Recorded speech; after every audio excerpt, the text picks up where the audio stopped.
mempersembahkan serial Sandiwara Radio Borobudur.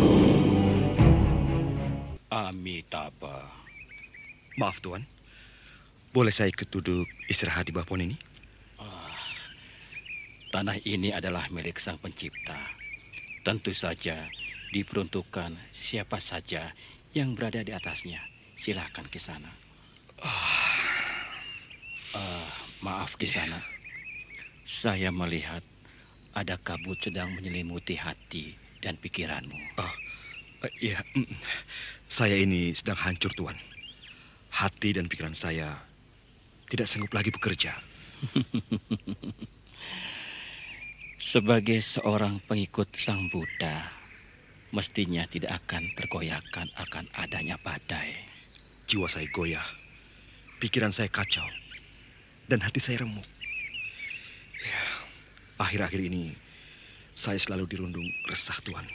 Semua orang bisa mengalami hal yang seperti itu. Karena kita hidup di alam fana. Yang penting, tidak boleh terus-menerus hanyut dalam kekacauan pikiranmu. Sebenarnya, kamu sudah tahu jalan keluar dari persoalan yang kamu hadapi itu di sana. Saya sudah tahu? Kalau saya sudah tahu, pasti saya akan segera bisa mengatasinya, Tuan.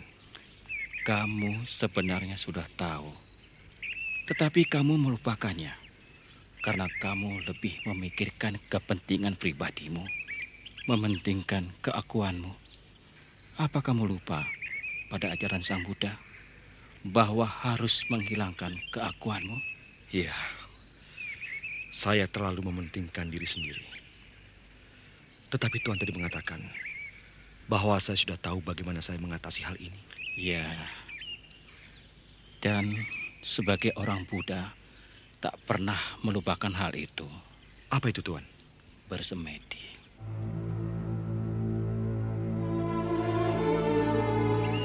Bukankah semedi merupakan jawaban yang tepat untuk semua persoalan? Benar Tuan. Sejak peristiwa dengan Udiani, kekasih saya itu, saya tidak pernah lagi bersemedi. Teruskan saja berlarut-larut tidak melakukan semedi, maka persoalanmu tidak akan selesai. Bahkan akan bertambah dan bertambah lagi, sehingga kamu melupakan Sang Buddha. Terima kasih Tuan. Tuhan telah memberikan terang hati saya yang selama ini penuh dengan kegelapan. Jangan salah mengerti Kisana. Aku tidak berusaha menasihatimu. Aku sedang menasihati diriku sendiri. Dan bukankah kamu sedang memanggul tugas yang suci?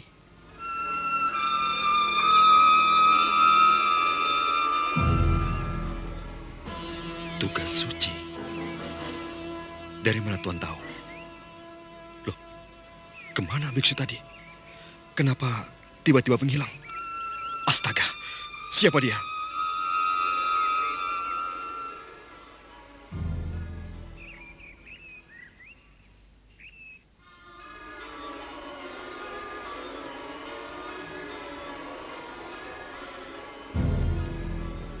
Hati Gunadarma tiba-tiba tergugah. Semangatnya pulih kembali. Ia mulai bisa tersenyum.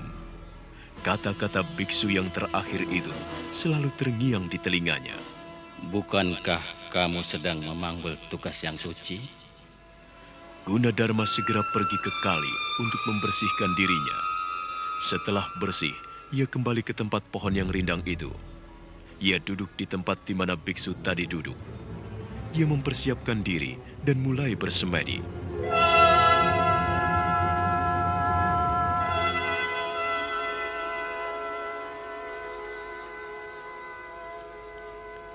Sementara itu, di rumah Udiani di Mataram, ia sedang memasak. Sedangkan hatinya masih tertuju pada Gunadarma, seorang pemuda yang sanggup meruntuhkan hatinya. Sangat sulit melupakan pribadi seorang pemuda seperti yang dimiliki Gunadarma.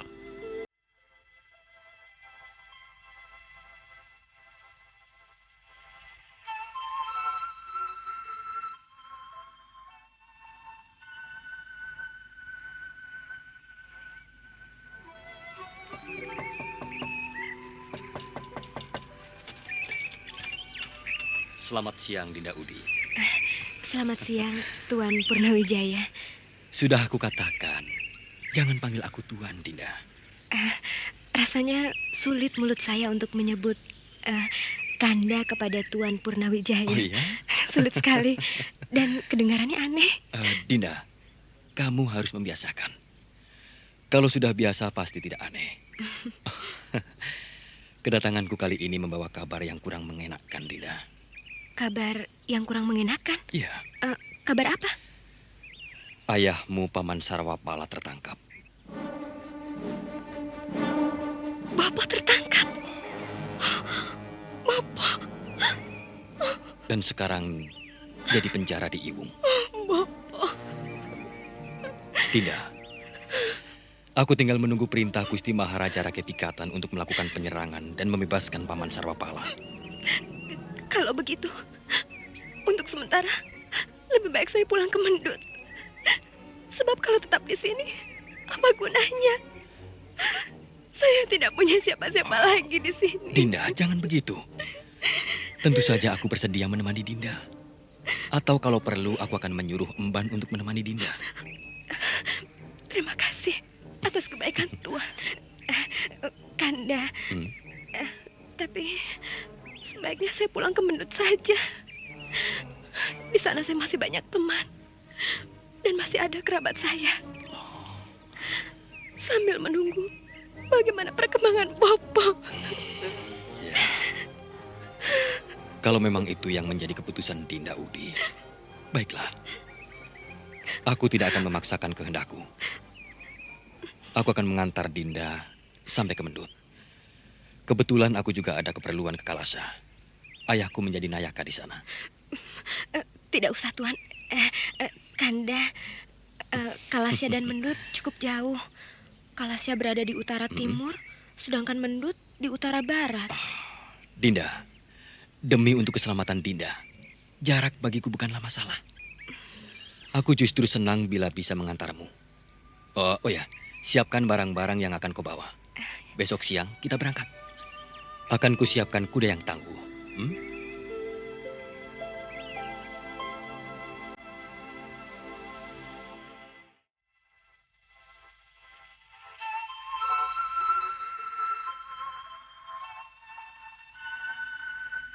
Sepeninggal Purnawijaya, Udiani berpikir keras untuk bisa menghindar.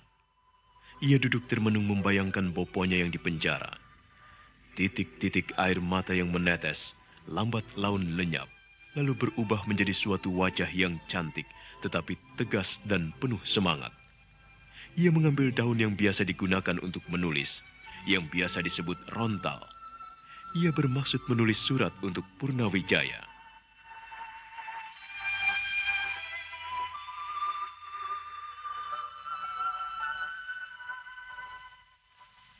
Selesai menuliskan surat yang cukup panjang, kemudian ia mengambil beberapa pakaian, lalu memasukkan perhiasan yang ia peroleh dari Purnawijaya ke dalam sebuah kotak kecil. Kotak itu ia letakkan di atas pakaian yang telah dipilihnya, lalu diikat. Ia mencari-cari pakaian boponya, lalu ia kenakan, agak sedikit kedodoran. Kemudian ia menggambari kumis di atas bibirnya, menyamar menjadi seorang lelaki. Untuk menutupi rambutnya, ia mengenakan ikat kepala. Meskipun memakai kumis buatan, ia menjadi sesosok lelaki yang cantik.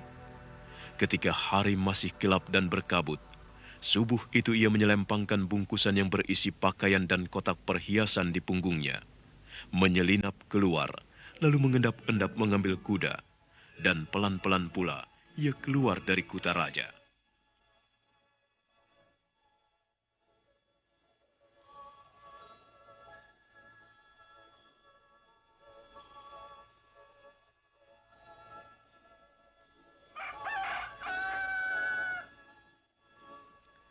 Kokok ayam hutan mulai terdengar, tanda hari mulai pagi. Di bawah pohon rindang itu, tampak Gunadarma masih duduk dalam posisi semedi. Ketika suara binatang pagi semakin keras terdengar, Gunadarma mengakhiri semedinya. Kemudian ia mengeluarkan pisau. Jambang dan kumis yang tumbuh subur itu ia babat sampai licin.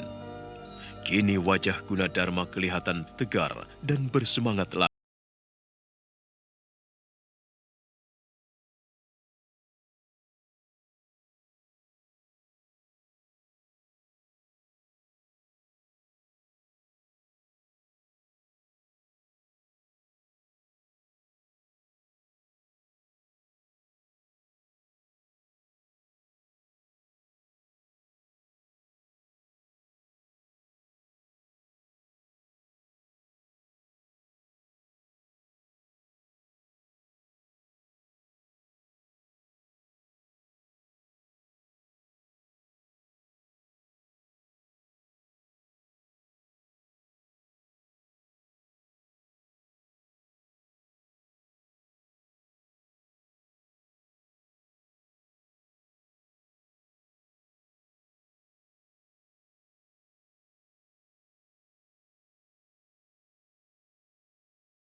Seseorang yang sangat berterima kasih atas kebaikan Kanda.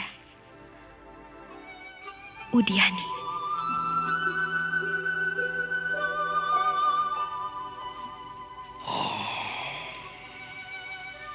Dinda Udiani, nekat sekali tindakanmu.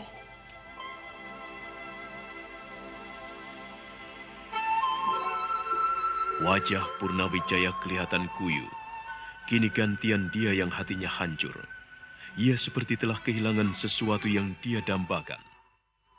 Selesai membaca nawala yang ditulis dalam daun rontal itu, ia lunglai.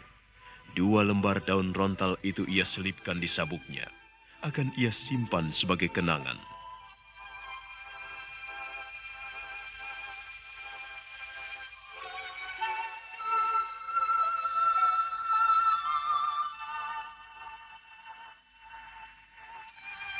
Sementara itu di persawahan di pinggiran desa Wungkal, Udiani mengendarai kudanya.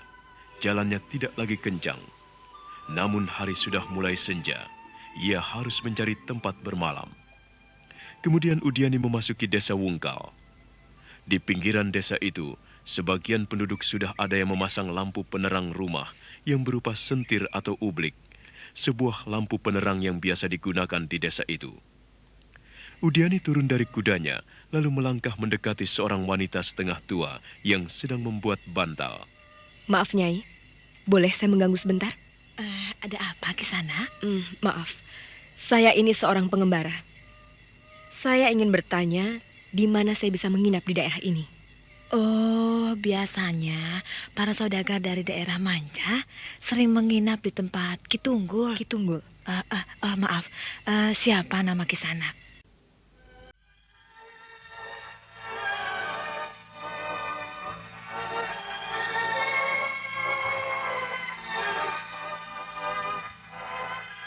Nah, siapakah nama samaran Udiani? Akan terbukakah penyamarannya? Bagaimana dengan Purnawijaya yang ditinggalkan? Kemudian apa yang akan dilakukan Gunadarma setelah bertemu biksu misterius itu? Serta bagaimana pula nasib Sarwapala? Saudara pendengar, untuk mengetahui jawabannya, ikuti terus serial Sandiwara Radio Borobudur dalam kisah Cahaya Gaib di Bukit Keramat. Sampai jumpa.